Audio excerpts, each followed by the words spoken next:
오늘도 생명의 말씀 우리 함께 받도록 하겠습니다. 오늘 이 새벽에 주시는 하나님 말씀 신약 성경 베드로후서 1장 16절부터 21절까지 말씀입니다.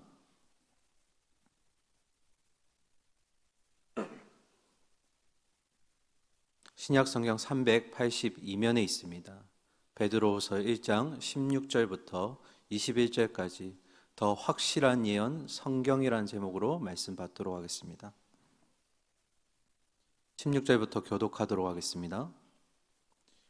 우리 주 예수 그리스도의 능력과 강림하심을 너희에게 알게 한 것이 교묘히 만든 이야기를 따른 것이 아니요 우리는 그의 크신 위엄을 친히 본 자라. 지극히 큰 영광 중에서 이러한 소리가 그에게 나기를 이는 내 사랑하는 아들이요 내 기뻐하는 자라 하실 때에 그가 하나님 아버지께 존귀와 영광을 받으셨느니라. 이 소리는 우리가 그와 함께 거룩한 산에 있을 때에 하늘로부터 난 것을 들은 것이라. 또 우리에게는 더 확실한 예언이 있어 어두운 데를 비추는 등불과 같으니 날이 새어 샛별이 너희 마음에 떠오르기까지 너희가 이것을 주의하는 것이 옳으니라. 먼저 알 것은 성경의 모든 예언은 사사로이 풀 것이 아니니 예언은 언제든지 사람의 뜻으로 낸 것이 아니요 오직 성령의 감동하심을 받은 사람들이 하나님께 받아 말한 것임이라. 아멘. 할렐루야. 간밤에 평안하셨습니까? 오늘도 새 하루 만나와 메추라기 같은 은혜를 우리에게 주실 줄 믿습니다. 우리 1장 12절부터 15절까지 지난 시간에 함께 말씀 나눴는데요. 두 가지만 잠깐 기억하고 우리가 오늘 본문 말씀 보도록 하겠습니다. 베드로 후서는 별칭으로 베드로의 고별사 또는 유언이라고 말씀드렸습니다. 예수 그리스도의 예언대로 임박한 이제 죽음이 닥쳐오자 베드로가 간절한 마음으로 정말 애절한 마음으로 쓴 이 편지가 바로 베드로 후서입니다. 그런 간절한 마음, 이 베드로는 얼마나 절박하고 애절한 마음으로 이 편지를 썼을까? 그런데 12절과 13절과 15절에서 우리는 동일한 문구를 베드로가 강조하고 있는 것을 보았습니다. 그 말은 생각나게 하려 하노라 였습니다.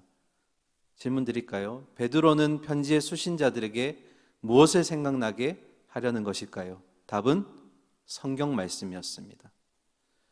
베드로의 편지를 받는 이 편지의 수신자들은 이미 베드로의 겉면의 내용을 잘 알고 있었고 또 복음의 가르침에 대한 내용도 잘 알고 있어서 굳게 서 있지만 그러나 베드로는 지금뿐만 아니라 앞으로도 이들이 이 말씀을 계속 생각나게 하여서 그 말씀의 반석 위에 굳건히 서 있기를 원했습니다. 그리고 더 나아가서 베드로가 죽고 난 이후에도 그가 죽음 이후에도 이 편지는 잘 보존되어서 이 편지를 보는 많은 사람들이 말씀 위에 굳건히 서기를 바라는 베드로의 마음이 여기에 담겨 있다는 것을 우리가 알 수 있었습니다. 오늘도 우리는 동일합니다. 감동적인 설교나 은혜로운 설교를 듣게 되었을 때 그 설교를 했던 설교자만 기억나는 것이 아니라 또 설교 때 들었던 예화만 기억나는 것이 아니라 우리가 반드시 기억해야 될 것은 말씀이 생각나야 한다는 겁니다. 그 말씀이 생각나야 그 말씀대로 우리가 살아갈 수 있다는 겁니다. 이게 첫 번째 우리가 생각해 봐야 될 내용이고요. 두 번째 우리가 기억해야 될 것은 이 땅에서 삶을 살아가는 사람들은 무엇을 생각하며 살아가는가가 굉장히 중요하다고 말씀드렸습니다. 여러분 무엇을 생각하며 하루를 보내시나요? 성경의 출애굽기 14장에 보면 애굽을 나온 이스라엘 백성들이 열심히 걸어가던 중에 홍해에 맞닥뜨리게 됩니다. 가지도 못하고 뒤에는 애굽의 바로의 군대가 그들을 죽이기 위해서 달려오고 있는 중이었습니다. 그러자 이 백성이 그의 지도자였던 모세에게 원망하기 시작합니다. 모세여, 우리의 매장지가 없어서 이곳에서 우리를 죽게 만들려는 겁니까? 우리는 돌아가겠습니다. 다시 애굽으로 돌아가 그들을 섬기겠습니다. 이런 원망과 불평을 가득하는 이 백성들 앞에 어떻게 됩니까? 홍해가 갈라지는 상상도 할 수 없는 놀라운 일이 일어납니다. 그리고 갈라진 홍해 사이로 젖은 땅이 아니라 메마른 땅이라는 하나님의 은혜가 그곳에 나타나게 됩니다. 이 백성들은 줄지어서 그 길을 걸어가게 되고 그 이후에 따라오던 애굽의 군대들은 그 물에 수장되어서 모두 죽게 됩니다. 그래서 출애굽기 14장에 이어서 15장을 보시면 홍해 사건 이후에 모세와 미리암을 필두로 해서 이스라엘의 모든 백성들이 하나님의 은혜에 감사와 찬양을 드리게 됩니다. 그런데 바로 다음 장인 16장을 보시면 이 은혜와 하나님의 약속의 말씀을 잃어버린 이 백성들이 그들의 목마름과 배고픔 때문에 또 모세를 원망하고 하나님을 또 원망하기 시작합니다. 이런 고집불통이고 원망만 가득한 이스라엘 백성, 이 광야의 정말 백성들에게 하나님이 주신 말씀이 있었죠. 그 말씀은 신명기 8장 3절입니다. 우리 화면 보면서 같이 읽을까요? 시작. 너를 낮추시며 너를 줄이게 하시며 또 너도 알지 못하며 내 조상들도 알지 못하던 만나를 내게 먹이신 것은 사람이 떡으로만 사는 것이 아니요 여호와의 입에서 나오는 모든 말씀으로 사는 줄을 내가 알게 하려 하심이니라. 할렐루야. 아멘. 사람의 영혼에 필요한 양식은 떡입니까? 말씀입니까? 말씀이라는 겁니다. 무엇이 우리 속에 떠올라야 된다고요? 말씀이 떠올라야 한다는 겁니다. 그러니까 우리가 이 땅의 삶을 살아가면서 우리 안에 뭘 지금 넣어야 된다는 겁니까? 영의 양식이 말씀이 들어가야 된다는 겁니다. 그래야지 우리의 진정한 허기짐이 해결될 수가 있다. 그래서 말씀이 생각나야 되고 그러기 위해서는 말씀을 늘 곁에 두고 읽어야 된다고 제가 말씀드렸습니다. 자, 이제 본문을 보실 텐데요. 오늘 본문의 16절부터 18절까지는 우리가 잘 알고 있는 흔히 별칭으로 예수님의 변화산 사건이 다시 한번 베드로를 통해서 기록되게 됩니다. 우리 16절 말씀 보면서 본문으로 들어가 보도록 하겠습니다. 16절 함께 읽겠습니다. 우리 주 예수 그리스도의 능력과 강림하심을 너희에게 알게 한 것이 교묘히 만든 이야기를 따른 것이 아니요 우리는 그의 크신 위엄을 친히 본 자라. 아멘. 마가복음 9장에 보면 예수님의 변화산 사건이 기록되어 있는데요. 하루는 예수님께서 그의 핵심 제자였던 베드로, 야고보, 요한을 데리고 산에 올라가십니다. 그 이유는 그들과 함께 기도하기 위함이었습니다. 그리고 기도하시던 중에 예수님은 용모가 변화되셨고 그 옷이 휘어져 광채가 나게 됩니다. 그 의미는 뭘까요? 예수 그리스도에게서 하나님의 거룩하심과 영광이 직접 드러난 것입니다. 그런데 그것을 누가 보았다고요? 지금 이 베드로를 후서를 쓰고 있는 베드로가 내가 직접 본 것입니다 하고 지금 말하고 있는 겁니다. 계속해서 보실까요? 17절과 18절입니다. 지극히 큰 영광 중에서 이러한 소리가 그에게 나기를 이는 내 사랑하는 아들이요 내 기뻐하는 자라 하실 때에 그가 하나님 아버지께 존귀와 영광을 받으셨느니라. 18절 함께 읽겠습니다. 이 소리는 우리가 그와 함께 거룩한 산에 있을 때에 하늘로부터 난 것을 들은 것이라. 아멘. 하늘의 음성에서 예수 그리스도를 향해 말씀하시길 이는 내 사랑하는 아들이요 내 기뻐하는 자라.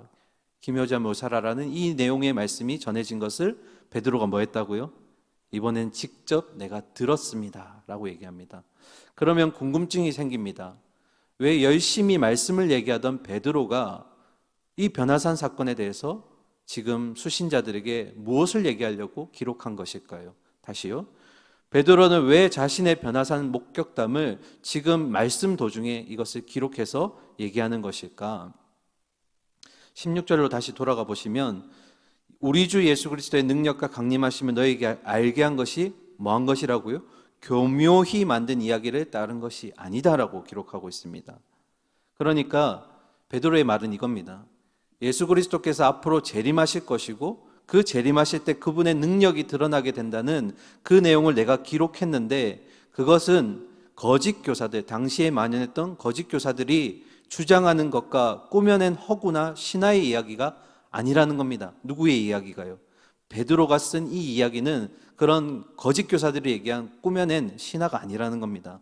우리는 직접 그 변화산 사건을 목격했던 사람입니다. 이렇게 얘기하는 건데요.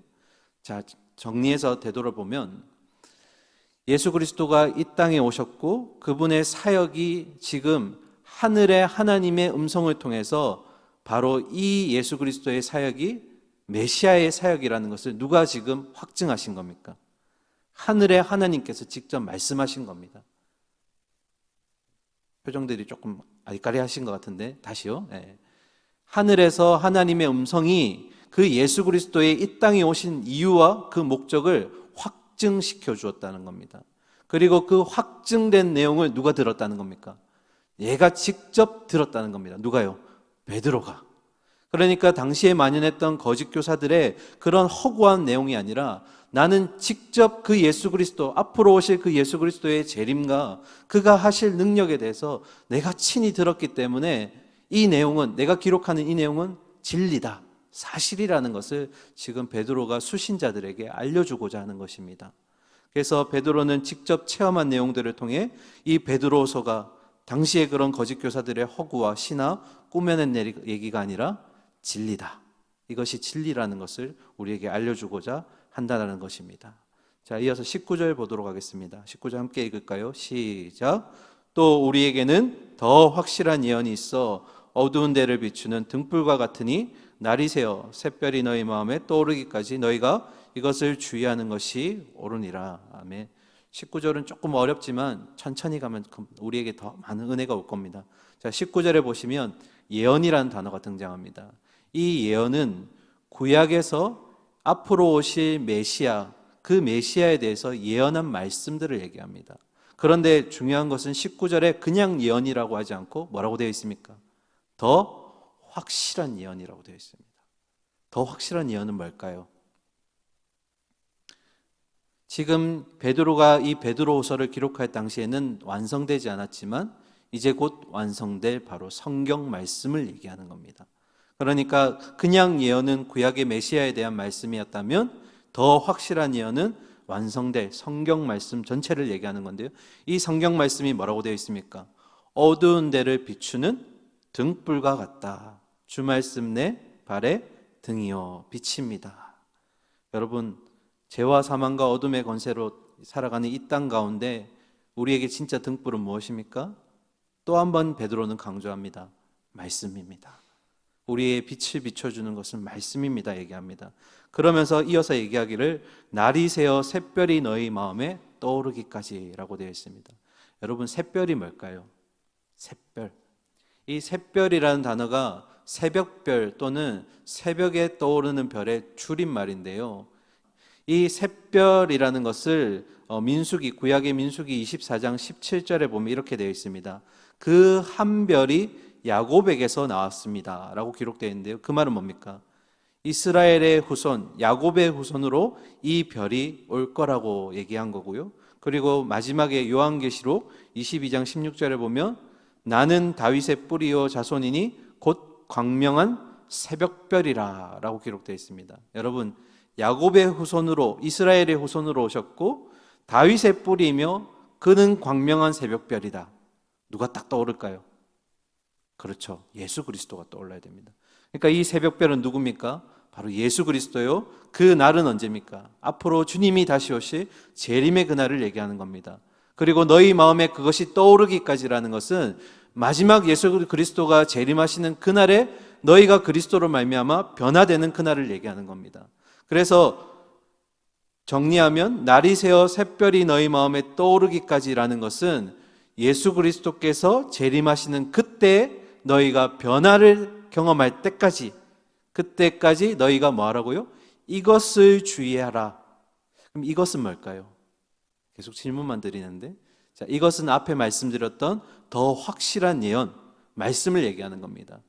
그러니까 다시 예수 그리스도가 오시는 그날까지, 너희가 예수 그리스도를 통해서 변화되는 그날까지 너희는 말씀을 주의하라는 겁니다. 그러면 말씀을 어떻게 주의하라는 걸까요? 잘 간직하면 되는 건가요? 아니면 잘 읽기만 하면 되는 걸까요? 답은 어디에 있다고요? 말씀에 있다. 답은 20절과 21절에 있습니다. 마지막 구절인데요. 같이 읽도록 하겠습니다. 시작.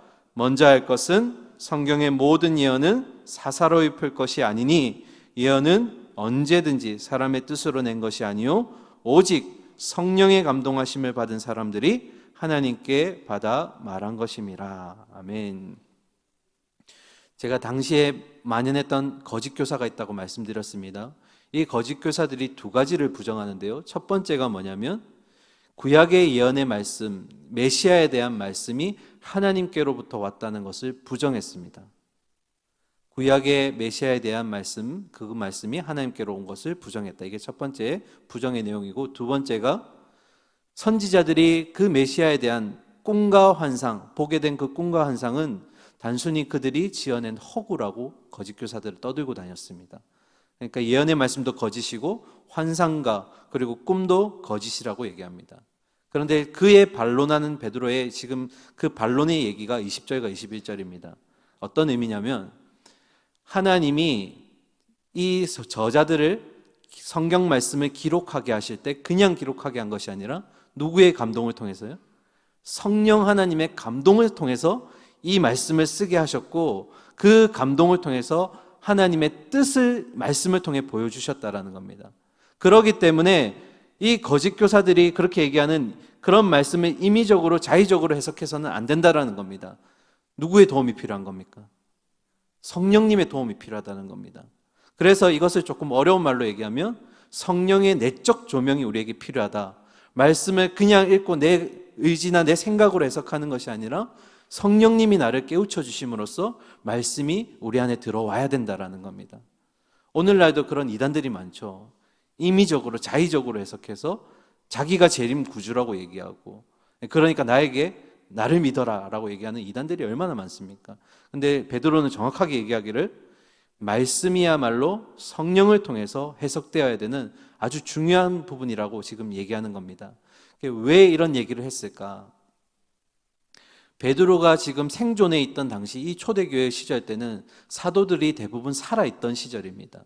그러니까 예수님과 동고동락하고 예수님의 말씀을 직접 보았고 듣고 그 다음에 예수님의 그런 변화산 사건들을 직접 경험한 자들이기 때문에 이들이 살아있다는 것만으로도 그들은 뭐가 되는 겁니까? 예수님의 증인이 되는 겁니다. 그들이 말하는 것은 직접 보고 들은 것이기 때문에 그들만 있으면 그들이 곧 말하는 것이 뭐가 되는 겁니까? 진리에 대한 증언이 되는 겁니다. 그런데 사도들이 죽게 되면 어떻게 될까요? 사도들이 죽고 나면 뭐만 남게 되는 겁니까? 그들이 쓴 말씀만 남게 되는 겁니다. 그러니까 베드로가 강조해서 얘기하는 것은 지금은 우리가 그런 증인의 역할을 감당하겠지만 앞으로 그 증인의 역할을 감당할 것은 뭐라는 겁니까? 말씀밖에 없다라는 겁니다. 그러니까 말씀을 함부로 해석하면 안 된다. 말씀이야말로 하나님이 저자들을 통해 감동시켜서 주신 것이고 이 말씀이 앞으로 우리의 등불이 될 것이기 때문에 임의로 해석해서는 안 된다라고 지금 얘기하는 겁니다. 그러면 오늘 우리에게 지금 베드로가 무엇을 얘기하는 걸까요? 마지막 마무리하고 정리하겠습니다. 이 혼탁한 시대 가운데 우리가 이 시대의 조류에 휩쓸리지 않으려면 뭐가 생각나야 되는 겁니까? 말씀이 생각나야 하는 겁니다. 그리고 이 말씀이 우리 안에 그냥 해석되어지는 것이 아니라 누구를 통해서요? 성령 하나님을 통해서 해석되어지고 그렇게 바르게 해석되어진 뜻이 우리의 삶 가운데 순종의 모습으로 흘러가야 한다는 겁니다. 그래서 오늘 12절부터 21절까지 말씀을 좀 긴 내용들을 보았는데요. 결국에 답은 하나입니다. 우리가 이 땅을 살아가면서 생각나야 되는 것은 첫 번째도 말씀, 두 번째도 말씀. 그리고 그 말씀이 그 속에 담겨져 있는 하나님의 뜻이 성령님을 통해서 우리에게 올바르게 해석되어지고 그런 뜻이 우리의 삶을 통해서 순종의 모습으로 흘러가기 위해서 누가 필요하다고요? 성령 하나님이 필요하시다. 오늘 사랑하는 우리 성도님들, 새벽을 깨우실 때 말씀으로 깨우실 줄 믿습니다. 오늘 돌아가실 때 주님의 말씀을 내가 가슴판에, 마음판에 새기고 돌아가서 이 말씀이 나를 움직이게 만들고 나를 이 좁은 길이지만 순례길을 걸어가게 만드는 등불이 되기를 소망합니다. 늘 말씀을 곁에 두시고 말씀 따라가는 우리 믿음의 순례자들 되기를 소망하고 축원합니다. 함께 기도하겠습니다. 사랑과 공의 하나님 아버지, 어느 때와 마찬가지로 새벽을 깨워주신 주님께 너무나 감사드립니다. 무엇보다 감사한 것은 새벽을 하나님의 말씀을 듣게 하시고 찬양할 수 있는 새벽으로 깨워주심에 감사드립니다. 이제 말씀 들고 아버지 삶의 자리로 나아갑니다. 주신 말씀을 우리 성령님의 도우심으로 늘 깨닫게 하시고 그 깨달음이 우리의 삶의 순종의 모습으로 손과 발로 입술로 고백되어지기를 소망합니다. 그렇게 하나님 주님과 함께 말씀과 동행하는 삶, 말씀이 나를 이끄는 삶을 경험하는 우리가 되기를 소망합니다. 이 혼탁한 시대 가운데 하나님 진리를 알 수 없을 정도의 무분별한 이 시대 가운데 우리의 말씀이, 주님 주신 말씀이 내 발의 등이요 빛이 되기를 소망합니다. 늘 말씀을 곁에 두고 살아갈 수 있는 우리 모두 새벽의 권속도 될 수 있도록 주여 인도하여 주시옵소서. 살아계신 예수 그리스도의 이름으로 기도드립니다. 아멘.